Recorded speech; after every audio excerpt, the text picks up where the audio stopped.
Hi, Ben Johnson here with High Tech Friday. This week we take a look at a new website called Quizzizcom. Quizzizcom is a fun site where you can make interactive quizzes for your classes and students that provide immediate feedback for you and your student. Let's go ahead and open up Chrome and type in quizzes.com into your browser, and then go ahead and click on the Get Started button in the middle of your screen. Now the good news is there's already thousands of quizzes available for you to use without having to write your own, and so you can just search by subject and preview the different quizzes that are available. If you find one that you like, you can just go ahead and click on that quiz, hit play, and then proceed. Have your students open their browser, type join.quizzes.com, type in this code 29118, and that will allow them to go through this quiz that's already written. Now I suspect most of you will probably need to write your own quiz at some time or another, so I'll cancel this game. Go back to the quizzes homepage, and in that case you're going to log in, and the very first time you use it you'll need to hit this blue sign up button. That's where you'll choose a username and a password. I've already done that, so I'm going to go ahead and get started by typing in my credentials here, and then we'll begin writing our first quiz. You'll begin by clicking on Create Your Own Quiz. Every quiz has to have a title. For the sake of time I'm just going to do states and capitals. And you should go ahead and give your quiz some tags so that if other teachers are searching for a quiz on that subject, they can find it easily. And then once you've done that, you'll click on the Add Questions button in the lower right hand corner. It's this green button here. Quizzes only supports multiple choice questions at this time. So I'll just ask, what is the capital of Colorado? Now there is a very simple equation editor here that supports super and subscripts, but beyond that math teachers will need to take screen captures of their equation editor that they use. Down here you'll type in your different answers. The correct answer you will indicate by clicking on the incorrect button here, which will turn that into the correct answer. And that's how quizzes will know to score that test.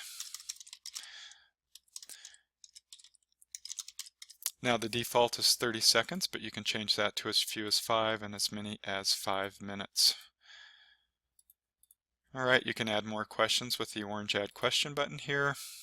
It does support image questions, and so if you go out on the web you can use the Google image search to find, say, a blank map of Spain. And then once you find that, just go ahead and view that image. It's supposed to support URLs, but I found that doesn't always, so I'll usually just save an image to my desktop, and then I'll use it from there. So I'll return to the equation editor, upload that image by clicking on the drag photo here, and then I'll just find the image on my desktop. And then over here I'll say which country is shown in yellow. So again, math teachers are going to need to just take screen captures of some of their more complex questions that they can't just type using the super and subscript. And then here I'll type in my distractors and the correct answer. Make sure to click on the button to indicate which answer is correct.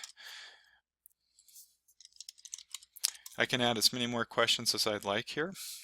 Once I'm satisfied with my quiz, I'll hit the green Finish button in the lower right hand corner. I can select a grade level. For other teachers that are searching for it, I can make it public so other teachers can use it, or I can mark it as private in this case because it's just a silly example. And then I'll save the quiz with the green button in the lower right hand corner. For the purpose of this assignment, I'll have my students click on this chain link, copy and paste that URL into our Google Classroom. By the way, you could have your own students create quizzes that way also. Know that you can duplicate these, so if you teach an AP version of a class, maybe you would duplicate the regular version and then add more difficult questions for the AP version. You can edit the quiz or you can delete it. Okay, once you're ready for students to take that quiz, you'll hit the play button. There's some options here. Jumble the questions if students are seated next to each other, show the leaderboard. Kind of makes it a fun game, particularly if classes are working in groups. If it's going to cause anxiety for a student, you can turn that off. However, students can choose an alias, so they don't need to be embarrassed if they are not winning. Show answers at the end.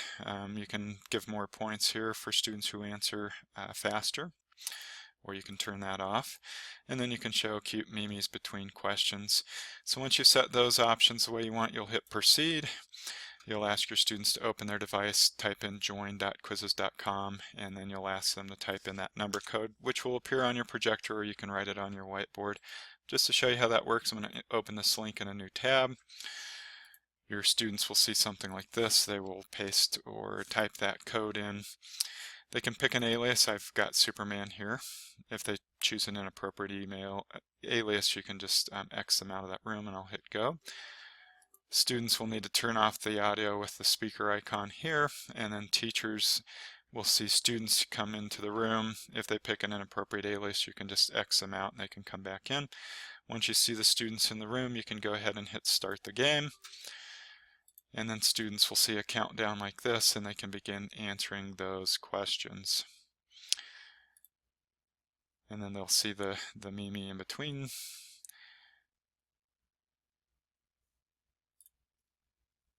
And then when they're finished, they'll see their overall results along with the correct answers if you chose that option. Now the teacher gets a nice report also. Now I've only got the one student in here, so it's not terribly helpful, but when you have a class of 25 students in here, the teacher's going to quickly be able to identify which questions the student struggled with. Now you can go ahead and save the data, which I'd recommend doing after each game. That way you have a copy of that you can refer back to for that particular class, and you can even enter it into your grade book. I'll just show you quickly what the results look like. And again, with just the one student here, this is limited in its usefulness, but once you have an entire class with a real quiz, this report will become very useful. You can correct misconceptions before the students even leave the room. With a paper and pencil quiz, it may take you a few days to get those graded, so I really like that immediate feedback that you and the students get. All right, so let me get back to quizzes, and then I'll go back home. To find the quizzes that you've written previously, you'll just go to the Quizzizcom homepage, click on My Quizzes, and it will show you all of the quizzes that you've written in the past. Thanks for watching this week's High Tech Friday. Try this tool with your students. The feedback I've gotten so far from teachers is that students enjoy it. And thanks for watching this week's High Tech Friday.